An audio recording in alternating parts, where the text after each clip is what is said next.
माननीय उद्धवजींना मी विनंती करतो, त्याआधी काही गोष्टी मी सांगू इच्छितो. जे सरकारने परवा पॅकेज 31,628 कोटी रुपयाचं जाहीर केलं, याच्यात सरकारने जे वर्गीकरण केलेलं आहे त्याचा आदेश सुद्धा माझ्याकडे आहे. यापूर्वी दिलेले 2200 कोटी रुपये, विमा 5,000 रुपये.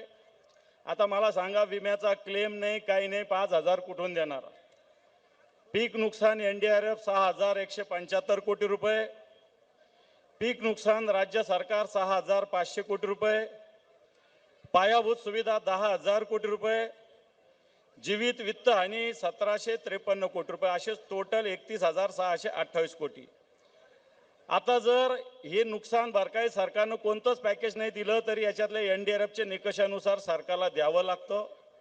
सरकार खोटं बोलतंय, शेतकऱ्याची दिशाभूल करतंय, खोटं पोस्टर लावतं, काहीतरी 31,628 कोटीचं पॅकेज. हे पॅकेज नाही, ही फसवणूक आहे.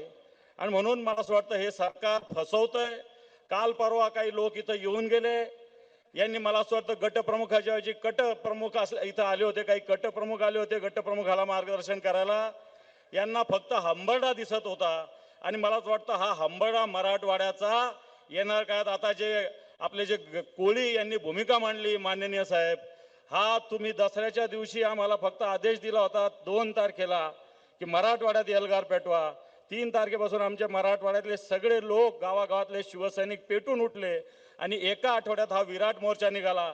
तुम्ही मला असं वाटतं आदेश द्यावाच आम्हाला की येणाऱ्या काळात दिवाळीनंतर आपण मंत्रालयावर धडक मारू आणि खऱ्या अर्थाने या शेतकऱ्याचा एल्गार पेटू.